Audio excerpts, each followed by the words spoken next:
Hello friends, ഇന്നിപ്പോൾ എന്താ നമുക്ക് ഫേസ്ബുക്ക് തുറക്കാൻ മേലാത്തൊരു സാഹചര്യമാണ്. ജിജി മാരിയോ തമ്മിലുള്ള പ്രശ്നങ്ങൾ എപ്പോഴും നമ്മൾ ഈ സോഷ്യൽ മീഡിയാസൊക്കെ നോക്കുമ്പോഴത്തേനും ഇവർ തമ്മിൽ കൗൺസിലിങ് കുട്ടികളെ ചെയ്യുന്നതായിട്ടും അതിനുള്ള ഓരോ മോട്ടിവേഷൻ സ്പീക്കേഴ്സായിട്ടും ഒക്കെ ഇവരെ എപ്പോഴും നമ്മൾ കാണാറുണ്ട്. ചില ചെറിയ ചെറിയ ക്ലിപ്പുകൾ നമ്മൾ ഫേസ്ബുക്കിലാണെങ്കിലും ഇങ്ങനെ സ്ക്രോൾ ചെയ്ത് പോകുമ്പോഴത്തേനും ഒത്തിരി വാച്ച് ചെയ്തിട്ടുണ്ട്. നിങ്ങളിൽ ഓരോരുത്തരെ പോലെ ഞാനും വാച്ച് ചെയ്തിട്ടുണ്ട്. ഇപ്പം നമ്മളൊക്കെ മനുഷ്യരാണ്, നമ്മളൊരിക്കലും ദൈവമല്ല. നമുക്കൊരിക്കലും ദൈവമാകാനോ ദൂതന്മാരാകാനായിട്ടോ ഒന്നും നമുക്ക് സാധിക്കത്തില്ല.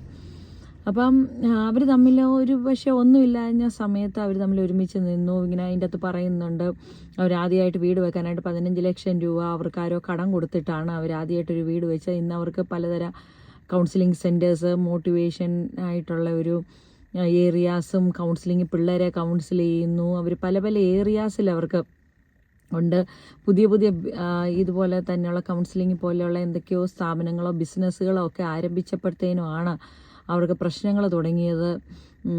അതായത് അവർക്ക് മാരിയോയ്ക്ക് കുറേ ഫ്രണ്ട്സൊക്കെ ആയിട്ട് അവരുമായിട്ട് കൂടി എന്തൊക്കെയോ പുതിയ പുതിയ സംരംഭങ്ങളൊക്കെ തുടങ്ങിയപ്പോഴാണ് പ്രശ്നങ്ങൾ തുടങ്ങിയെന്നൊക്കെ പറയുന്നു.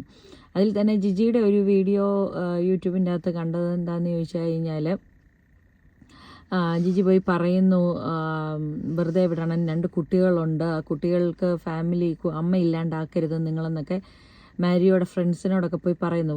ബിസിനസ് പാർട്ട്നേഴ്സിനോടായിരിക്കും. എന്താണെന്ന് പറഞ്ഞാലും ഒരു കാര്യം പ്രേക്ഷകരായ നമ്മൾ ആലോചിക്കേണ്ടത്, എല്ലാ ഫാമിലിയിലും പ്രശ്നങ്ങളുണ്ട്. ഇപ്പോൾ നമ്മുടെ കയ്യിൽ നിന്ന് പോകുമ്പോഴായിരിക്കുമല്ലോ പോലീസിലൊക്കെ കൊണ്ട് പരാതി കൊടുക്കുകയൊക്കെ ചെയ്യുന്നത്.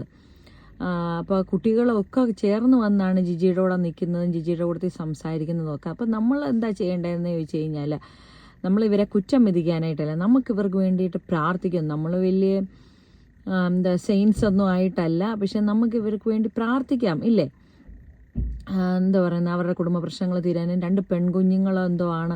അപ്പോൾ ആ കുഞ്ഞുങ്ങൾക്കാണെന്നുണ്ടെങ്കിൽ ഫാമിലി, അവരുടെ പപ്പായും മമ്മിയും തിരിച്ച് കിട്ടാനായിട്ടും നമ്മളിപ്പോൾ വേറൊരു കാര്യം ചിന്തിക്കേണ്ടത്, പിശാച് അലറുന്ന സിംഹം പോലെയാണ്. ആരുടെയും ഫാമിലിയിലാണെങ്കിലും ലൈഫിലാണെങ്കിലും സമാധാനം ഇല്ലാണ്ടാക്കാനായിട്ട് പിശാച് ശ്രമിക്കും. നമ്മൾ ഇപ്പോൾ അവർക്ക് നേരെ കല്ലെറിയാൻ, നമുക്കെന്ത് യോഗ്യതയാണുള്ളത് അവർക്ക് നേരെ കല്ലെറിയാൻ? ഇപ്പോൾ എനിക്ക് പറയാനായിട്ടുള്ളത് ഞാൻ പറയുക എനിക്ക് പറയാനായിട്ട് പറ്റത്തുള്ളൂ. നമുക്കെന്ത് യോഗ്യതയാണ് അവരെ പറ്റി പറയാനായിട്ടുള്ളത്? എന്ത് അധികാരമാണുള്ളത്? നമ്മളാരും ഒന്നുമല്ല, എല്ലാവരും ദൈവത്തിൻ്റെ കൃപയായി ജീവിച്ചു പോകുന്നത് മാത്രമേ ഉള്ളൂ. അപ്പോൾ നമുക്ക് അവർക്ക് വേണ്ടി പ്രാർത്ഥിക്കാം. അവരുടെ കുടുംബം വീണ്ടും ഒന്നാവാൻ അനേകരെ അവർ കൗൺസിലിംഗ് ചെയ്യാനായിട്ടും അനേക കുഞ്ഞുങ്ങളെ കൂടുതലും ഞാൻ കണ്ടേക്കുന്ന കുഞ്ഞുങ്ങളിലായിട്ടുള്ള കൗൺസിലിംഗ്, മാതാപിതാക്കളോട് എങ്ങനെയായിരിക്കണം, നിങ്ങൾ കോളേജിൽ പോകുമ്പോൾ എങ്ങനെയായിരിക്കണം, നിങ്ങൾ സ്കൂളിൽ പോകുമ്പോൾ എങ്ങനെയായിരിക്കണം. അപ്പോൾ അവർക്ക് വേണ്ടിയിട്ട് നമുക്ക് പ്രാർത്ഥിക്കാം. ഇനി അവരാ കുടുംബം ഒരുമിച്ച് വരാനും കൗൺസിലിങ്ങിലായിട്ട് ഒരുമിച്ച് വരാനായിട്ടും ഒക്കെ നമുക്ക് അവർക്ക് വേണ്ടി പ്രാർത്ഥിക്കാം. ദൈവം എല്ലാവരെയും ധാരാളമായി അനുഗ്രഹിക്കട്ടെ.